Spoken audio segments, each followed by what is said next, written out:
자, 우리 요새는요, 여러분들 다 한 번씩은 봤을 거예요. 이렇게 아파트에 보면 광고 전단이 많아요. 여기 보면은 이런 게 있어요. 80% 대세일. 옷가게 같은 데서 창고 방출 이렇게 돼 있는 거 보셨을 겁니다. 자, 그런데 사람들이 보통 이 80% 이거 굉장히 가장 큰 글씨로 써 있거든요. 그럼 사람들이 80%나 세일해? 하고 확 끌리죠. 그죠? 그런데 직접 가보면 80%가 아니네. 어떤 데는 보면은 20%, 30%이 정도만 세일하는 게 더 많은 것 같아요. 자, 그럴 때는 여러분들이 이 광고 전단을 자세히 보셔야 합니다. 여기 보면은 단 일부 품목의 한함 이렇게 써 있어요. 밑에. 근데 지금 여기는 굉장히 크게 썼거든요. 근데 실제로는요, 굉장히 조그만 글씨로 써 있는 경우가 많아요. 잘 안 보이게. 보통 이게 제일 큰 글씨입니다. 눈에 확 띄게요. 왜 그럴까요? 자, 제가 이거를 심리학적 용어를 좀 사용해서 좀 쉽게 설명해 볼게요. 자, 인간의 어떤 지각, perception이라고 할게요. 인간의 지각은요, 모든 정보를 다 받아들이지는 않죠. 그래서 이거를 선택적 지각이라고 합니다. selective perception 이라고 해요. selective cognition 이라고도 하고. 그러니까 우리가 모든 정보를 전부 다 동일한 정도의 비중으로 처리하지 않는다는 거예요. 내면에서. 여러분들한테 지금 한 가지를 좀 해보시면 좋을 것 같아요. 제가 그렇게 좀 부탁을 드릴게요. 살짝 눈을 돌려서 지금 방에 계시든지 어디 계시든지 다른 곳에 한번 보세요. 3초를 드릴게요. 3초간 다른 곳을 보세요. 1초, 2초, 3초. 자, 돌아오세요. 여러분들이 그 본 것을 한번 이야기를 해보세요. 뭐가 보이시나요? 아마도 여러분들이 본 것들 중에 아주 일부만을 기억해내고 말할 수 있을 것입니다. 보통 학자들이 얘기하는데요. 무언가를 우리가 볼 때 1천만 바이트의 정보가 들어있습니다. 근데 그 중에 여러분들의 뇌 속에 들어와서 기억되는 것은요. 40바이트에 불과하대요. 엄청난 차이죠. 만약에 여러분들이 사진을 찍었다면 거기 있는 모든 것, 여러분의 기억이 만약에 사진처럼 있다면 여러분은 모든 정보를 다 입력을 했겠지만 여러분은 사진처럼 기억한 게 아니기 때문에 40바이트밖에 기억을 못합니다. 그래서 사람들은요 이거를 나머지 9999만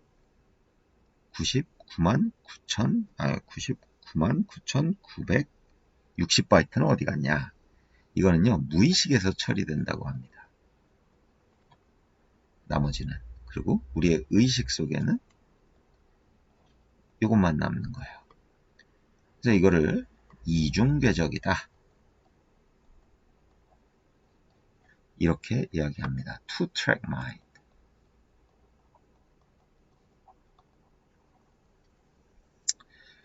자, 그런데요. 재밌는 실험이 있어요. 한번 보고 올게요. 자, 영상을 올렸는데 우리 저기 그 저작권 때문에 문제가 있어서 제가 그냥 설명을 하겠습니다. 우리 이제 EBS에서 인간의 두 얼굴이라는 다큐멘터리를 방영했어요. 여기 이제 시즌 2에 보면은 이런 실험을 합니다. 이거 뭐 심리학에서는 아주 옛날에 했던 유명한 실험인데요. 어떤 사람이 손에 지도를 들고 길을 물어봅니다. 그래서 어떤 사람한테 아트문 시어터 어떻게 가요? 이렇게 물어봅니다. 그럼 얘가 이제 가르쳐 주겠죠. 이 사람이. 그럼 이때 중간에 사람들이 큰 이런 간판 같은 거를 들고 뒤에 이제 사람들이 들고 있겠죠. 이렇게 이 앞을 이 둘 사이를 이렇게 지나갑니다. 그러면서 여기 있던 이 사람이 이 사람하고 바꿔치기를 합니다. 이렇게. 그러면 얘가 요걸 간판을 들고 지나가겠죠. 그리고 얘는 지도를 건네받아서 계속 이야기를 할 겁니다. 근데 이 사람이 이 길을 가르쳐 주던 사람이 알아챘을까요? 아니에요. 못 알아챘어요. 80%의 사람들이 이 변화를 감지하지 못했습니다. 그래서 이거를 change blind 라는 용어로 설명했습니다. 제가 영상을 내가 링크를 우리 영상 설명에다가 올려놓을 테니까 관심 있으시면 한번 보시기 바랍니다. 자, 재밌죠? 여기서요. 너무나 큰 변화임에도 불구하고 우리가 한 군데에 초점을 맞출 때 그 변화를 전혀 감지하지 못합니다. 우리 인간이 그래요. 자, 그러면 우리의 본론인 어떤 사상으로 한번 돌아가 봅시다. 우리 이제 뭐 좌파 정치인들은 굉장히 이념의 색깔이 분명하죠. 그죠?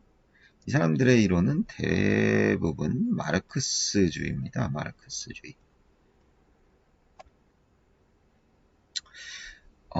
그런데요, 여러분들 요새는 하도 과거 우리 군사정권 때는 어떤 마르크스주의에 대해서 굉장히 이 사상에 대해서 금지시켰죠. 근데 요새는 뭐 민주화가 되면서 그게 다 허용이 되니까 사람들이 그 정도로 여기에 대해서 거부감, 마르크스주의에 대한 거부감은 없는 것 같아요. 최근에 어떤 한 정치인이 자기는 그 청문회에서 사회주의자다라고 이야기를 했잖아요. 근데 뭐 사람들이 별 반응이 없었죠. 자, 사람들이 그러면 군사정권 때 왜 이 사람들을 마르크스주의자들 혹은 마르크스주의를 철저하게 금지시켰을까요? 왜냐하면 마르크스주의의 결론은 뭐냐면요. 체제전복이에요. 체제전복. 그러니까 우리가 민주주의라고 하더라도 다양한 의견은 존중되어야 하죠. 그렇지만 체제라고 하는 거는 우리가 어떤 우리의 삶의 터전과 같은 거거든요. 그거를 전복시킨다는 얘기예요. 특히 이제 민주주의 같은 거는 민주주의 체제라고 하는 거는 우리가 굉장히 중시하는 다른 체제보다 훨씬 우수한 우리가 어렵게 일군 것이라고 생각하기 때문에 그것을 전복시킨다고 하면은 그거는 위협이 되겠죠. 결론은 그거예요. 그러니까 사람들이 이제 마르크스주의가 이런 좌파 정치인들에 대해서 많이 대중들의 이해가 되면서 굉장히 약간 우리가 경계심이 흐려진 것 같아요. 자, 실제로 공산당 선언이란 책에서 마지막에 뭐라고 써있냐 하면 이 책의 끝에 만국의 프롤레타리아예요.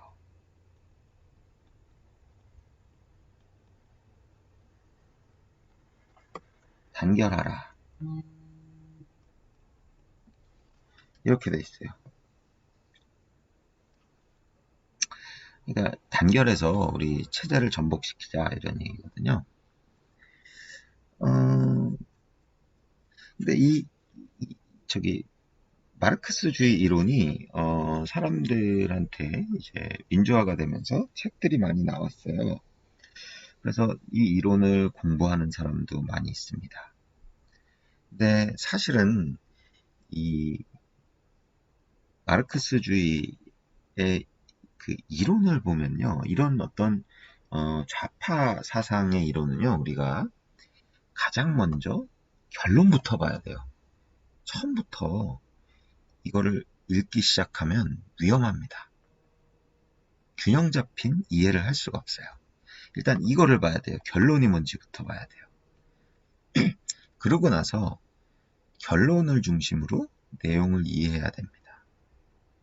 왜냐하면 이 안에 있는 내용은 이 결론으로 가기 위한 근거거든요. 논리가 그렇죠.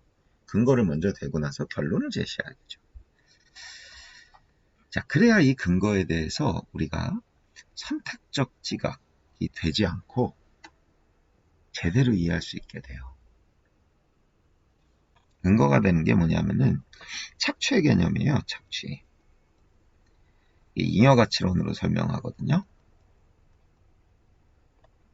그러니까 자본가들이 노동자를 착취한다.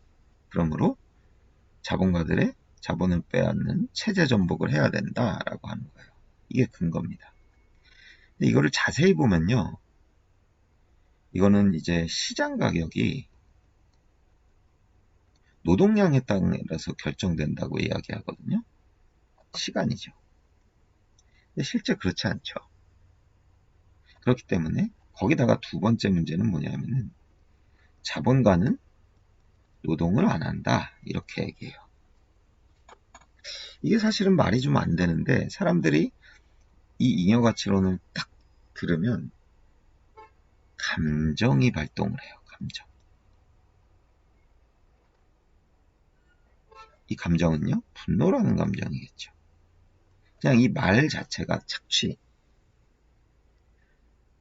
내가 착취당했어. 이런 생각을 하니까 분노할 수밖에 없죠. 우리가요.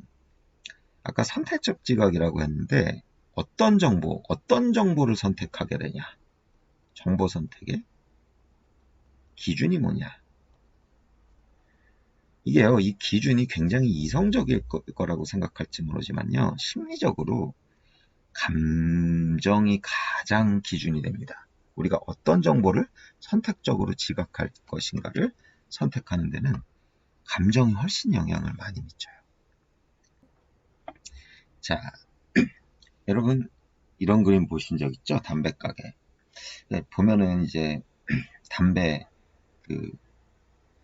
금연 혹은 청소년들이 흡연하는 것을 예방하기 위해서 이런 그림을 붙입니다. 근데 실제로요, 흡연이 암을 발생시키는 직접적인 원인이긴 하지만 실제로 우리가 밝혀낸 어떤 후천적인 암을 발생시키는 요인은 다 합쳐도 30% 수준입니다. 30%대예요. 그러니까 나머지 70%에 가까운 거는 우리가 아직 모르거나 아니면 유전적인 요인이라는 겁니다. 근데 사람들이 이거를 딱 보면요. 일단 감정적으로 이 그림에 확 꽂히죠.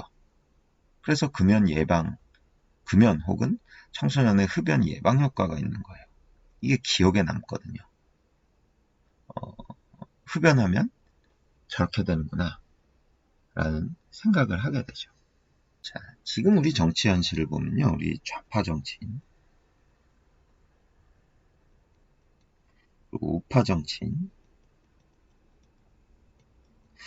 굉장히 두드러진 차이를 보이는 거를 아마 많은 분들이 아마 느끼셨을 겁니다. 좌파 정치인은요. 굉장히 감성을 자극하는 데 능합니다. 원래 정치인이라고 하면 우파 정치는 이념상은 그래요. 이성적 분석을 강조하죠. 근데 워낙 좌파 정치인들이 감성 자극에 능하다 보니까 우파 정치인들도 이성적 분석을 하려고 하는데 워낙 사람들이 이쪽으로 확 쏠리니까 덩달아 표를 얻으려면 이런 식의 그 어떤 정치 전략이랄까 거기에 좀 휩쓸리는 경향이 요새는 나타나는 것 같아요. 그래서 국가 전체가 굉장히 이성적으로 분석하지 않고 굉장히 감성에 자극돼서 끌려다니는 것 같은 우려되는 상황이 많이 발생합니다. 그래서요, 우리가 조금 더 국가를 운영하는 데 있어서 좀 이성적으로 냉철한 분석을 했으면 좋겠어요. 사실 민주주의가 서구에서 시작된 것도 계몽주의 되거든요. 계몽주의. 계몽주의는 뭐냐면 이성을 활용해서 누구에게나 보편적으로 주어진 이 보편적 이성을 활용해서 상황을 분석하면 우리가 얻게 되는 결론은 뭐냐면 민주주의를 해야 한다예요. 민주주의는 이성이 모든 사람들에게 살아있어야 합니다. 우선 개인은 물론 선택적 지각을 할 수 있겠지만 사람마다 지각을 위해 선택된 정보가 다르다면 우리는 그거를 다 모아서 들어볼 필요가 있어요. 그래서 집단지성을 만들어 가야 되죠. 뭐 어떤 사람의 지성은 기득권층의 이기적인 행동이다. 뭐 이렇게 하면 안 돼요. 그 사람들도 나름대로 살아온 배경이 있기 때문에 그들이 선택한 정보, 그러니까 그 정보의 바탕을 둔 지각, 그것도 분명히 다양한 우리의 현실의 다양한 측면들을 우리가 집단으로서 더 국민 전체로서 더 많이 이해할 수 있게 도와주는 거죠. 그래서 우리가 좀 감성을 좀 절제하고 좀 이성에 입각해서 좀 국가 정책 결정을 했으면 좋겠습니다. 그래서 어떤 좌파 정치인들이 어떤 감정을 일으켜서 무언가 정책을 막 추진하려고 할 때 좀 많은 국민들이 좀 이성적으로 좀 판단해서 반대 목소리도 내고 이러면 좋을 것 같습니다.